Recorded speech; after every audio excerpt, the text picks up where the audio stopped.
The news day continues here on One News Now. I'm Diego Castro. A group of supermarket operators says the recent wage hike is also a factor in manufacturers' requests for price hikes for certain goods. At least 13 manufacturers of basic goods are asking the Trade Department for price increases for 43 shelf-keeping units. Trade Undersecretary Ruth Castelo said this includes goods such as canned sardines and meat, powdered and evaporated milk, as well as coffee and bottled water. According to Castelo, food manufacturers want a 1 to 5% price increase or up to 7 pesos. For non-food items, manufacturers are seeking a price increase of up to 6 to 7% or up to almost 10 pesos. Companies initially cited high raw material costs, especially those being imported, as a reason for such a request. The Philippine Amalgamated Supermarkets Association tells Radyo 5's Failon that the requested price hikes will also help cover costs for increase in workers' wages. The group explains, though, that manufacturers are still careful not to raise prices too much, so it will not affect consumption.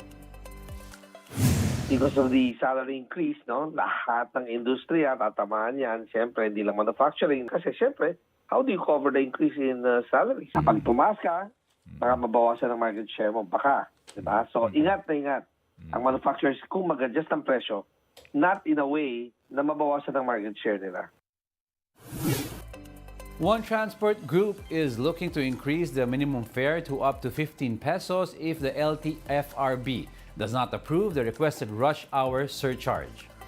Pasang Mazda has filed a petition in the LTFRB seeking additional fare of 1 to 2 pesos during rush hours, following several weeks of consecutive oil price hikes. But the agency said that this might not be approved and that a one-time fare increase might be a better solution. Because of the salary increase, no, lahat ng industriya tatamaan yan. Siyempre, hindi lang manufacturing. Kasi siyempre, how do you cover the increase in salaries? Kapag tumaas ka, baka mabawasan ang market. The Liga ng Transportasyon at Operators sa Pilipinas, or LTOP, agrees with the LTFRB. The group is eyeing to increase the minimum fare to up to 15 pesos, citing both oil price hikes and pricier basic commodities. Sa amin po, doon sa base, doon sa price increase ng fuel, bali 2 pesos na po yung allowed na pwede nang itaas na pamasahe.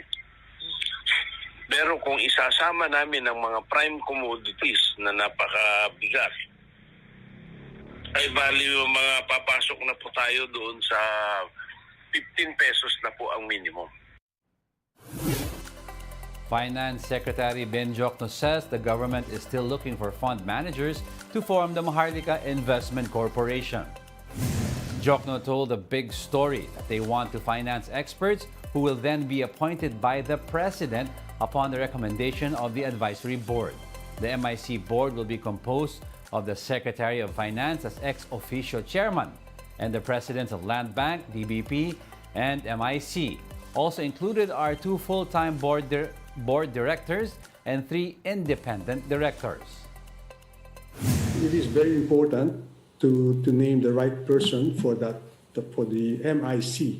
We can look at expats, Filipino who are abroad who would like to come home, or we can even look, but he's got to be a Filipino with competence. We'll be back with more stories after the break. Keep it here on One News.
You're still watching One News Now.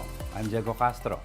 One maritime law expert wants Chinese ambassador to the Philippines, Wang Xilian, to be declared persona non grata. UP Institute for Maritime Affairs and Law of the Sea Director Professor J. Batong Bakal told 1PH that Wang seems to have little respect for the Philippines. The Chinese envoy has since been summoned by the Philippine government following the latest bullying incident in the West Philippine Sea last week. Persona non grata na yung ambassador na yan eh. Yun ang hirap dyan sa China eh. Akala nila puppet lang tayo, no? Na minamanipulate lang ng US. Hindi sila naniniwala na meron tayong sariling soberenya, no? Kaya ganyan ang trato nila sa atin. Kung sincero sila na gustong i-continue yung dialogo, di papalitan naman nila. Ilang beses nang nagsasalita itong sugo nila, walang respeto sa atin eh. The Chinese embassy in Manila reiterated that the Ayungin Shoal is part of their territory and that the historical context of the issue is very clear. Despite this, Wang's office said the Chinese government is ready to handle maritime issues with the country through dialogue and consultation. Despite the threat of Chinese aggression, the armed forces and Coast Guard are gearing up for another resupply mission to the Ayungin Shoal.